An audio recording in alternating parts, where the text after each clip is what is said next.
Welcome to How to Rock Spirit's Sun Moon Alchemy series. This audio was compiled and recorded by Dustin Cormier, a Leo ascendant Scorpio with Sagittarius moon, born in the year of the Metal Ram. All the possible Western Sun and Moon sign combinations can be found and learned about here. This information is for educational purposes only. I do not own any of the following content. For more astrology lectures and my own Cosmic Consciousness audio lecture series, check out How to Rock Spirit's YouTube channel, where I rap about everything from philosophy and transpersonal psychology, to psychedelic spirituality, to tantric and occult mysticism, and even to Marx and Engels and the materialist sciences. See you there! Sun in a water sign. Basically motivated by deep emotional yearnings and desires. Recharges energy through intense emotional experience and intimate involvement with people. Sun in Scorpio. Creative energy penetrates surface experience through intense emotional power and intuition. Needs to express one's transformative energy, often into reforming the status quo. Craving for intensity, involving the core of human experience, often seeking this in deep, merging, usually highly sexual relationships. Level of vitality is connected to constant inner compulsive desires, sometimes obsessions. Flow of creative expression can be hindered by emotional fixations, reluctance to be open, and fear of losing control. The moon sign and its element. These notes are also still from Stephen Arroyo's Chart Interpretation Handbook. The element of the moon's sign represents an attunement from the past that manifests automatically, a mode of feeling and being that one needs to be aware of in order to feel inwardly secure and at home with oneself. This element and experiences related to it feed your need to feel right about yourself. This element and experiences related to it feed your need to feel right about yourself. By such modes of self-expression, you are satisfying a deep inner need that can give stability to your entire personality. The moon's element also shows how you react instinctively to all experiences, with what energy you spontaneously adjust yourself to the flow of life. Moon in water signs. Reacts to changing experiences with sensitivity and emotion. Feels comfortable with self when feelings are deeply involved. Moon in Scorpio. Reacts intensely, passionately, with controlled emotional power. Self-image affected by complex, turbulent emotions. Confidence sometimes undermined by negative emotions or supported by passionate sense of purpose. Depth of feelings and secretiveness contribute to person's mystique and charisma. A need to deeply penetrate experiences leads to comprehension of underlying motives or to imagining all sorts of fearful motives in others. Fear of vulnerability and losing control can lead to emotional repression. The following information comes from Isabel Hickey's Astrology, a Cosmic Science, copyright 1992 by Isabel M. Hickey Trust. Moon in Scorpio. Note that this is the fall position of the moon. Dominating and aggressive, impatient and moody, given to brooding, easily hurt and can be jealous, impulsive. Desire is the motivating force, strong pride and will, intensely passionate in response to life, set in ways and very stubborn, apt to be disappointed in love, apt to demand too much and not give enough of understanding, sit in judgment on others too quickly, greatest need to learn to forgive and forget, strong physically, sensual, extremist in temperament, strong, deep feelings, but they need handling. Needs to achieve an optimistic attitude toward life. Go after what they want and usually get it, and then find out it's not what they really wanted. In a male chart, will attract a possessive and jealous mate if moon is afflicted. Sun-Moon Alchemy. The elemental combinations of the sun sign and the moon sign. The following information comes from Charles and Susie Harvey's Sun Sign Moon Sign. Copyright Charles and Susie Harvey, 1994, again in 2003. First published by Aquarian, 1994. Each sun-moon type is a combination of elements. In the following descriptions of the element combinations, please remember that the pairing can be either way around. For example, a fire-earth combination refers equally to sun-fire, moon-earth, as it does to sun-earth, moon-fire. There will be subtle differences, but the dynamic is generally the same. The four pure types, with both sun and moon in the same element, most vividly express the element involved.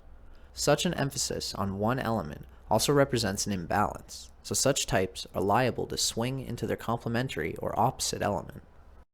Water-water combinations. Water is the element of feelings and imagination, and the English language is full of water imagery, which is descriptive of this type. The strongly water type is able to get into the mainstream and go with the flow. They drink in life's experiences, and nothing washes over them. They can gush with feelings, quickly go misty with emotions, and dissolve into tears. Sentimental and nostalgic about the past, this type can wax lyrical about his longings for times gone by, as does the Anglo-Irish dramatist Oliver Goldsmith, Sun in Scorpio, Moon in Cancer. I love everything old. Old friends, old times, old manners, old books, old wine. This type can also at times be a wet blanket, especially to more boisterous fire types and restless air types. In politics, their compassionate natures incline them to be the caring and compassionate wets, rather than the airy dries with their doctrinal purity. Hardier types may consider water individuals to be drips and still wet behind the ears. But still waters run deep, and the feeling strengths of the double water type give the capacity to empathize with others and to show caring concern for everyone in need. This individual also has a rich imagination and often the ability to get inside the skin of another. Hence, the poetic, artistic, and theatrical talents often come easily. A confusion of personal boundaries is, however, an occupational hazard of the strongly watery type. They can be so sensitive that they become psychic sponges, picking up moods and emotional undercurrents in the environment, and unable to differentiate their own feelings and needs from those of others. This type wants emotional security and emotional food, and because the two do not always come together in equal doses, they can easily get hurt. If wounded, this person can withdraw into an icy silence, but once their feelings are recognized and addressed, their heart quickly melts and thaws out, and they are soon back in the flow of things. Shadow side. Swimming in the seas of subjectivity does not make it easy for double water types to engage in clearly reasoned arguments or objective judgments. They know how they personally feel about people or situations, and that is their reality, rather than a collection of objective facts which lead indubitably to a logical conclusion. Hence, the strongly watery individual tends to remain irrational when they think they are being rational. This type needs to learn how to think things through with more detachment. Yes, they may have had a bad experience with a Malaysian taxi driver, but does that really make all the Malaysian race bad?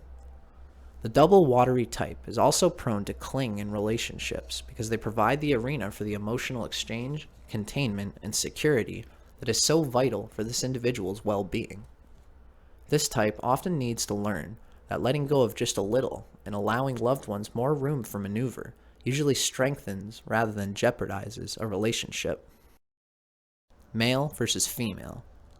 Water is undoubtedly a female-oriented element, and hence generally much easier in our society for females to handle than males. Whilst men can be sympathetic, caring, and compassionate, it is still not easy for men in the West to show their feelings or to allow themselves to be seen dissolving into tears. In consequence, strongly watery men may actually swing into the opposite pole and become ultra-rational, detached, and unemotional to a degree that some would almost see as pathological. This can lead to men of this type and some women who take pride in showing no emotions and act only through reason. When this does happen, however, this type of polarized individual will always be found surrounded with highly emotional people and situations that act out the inner emotional life they find themselves unable to handle.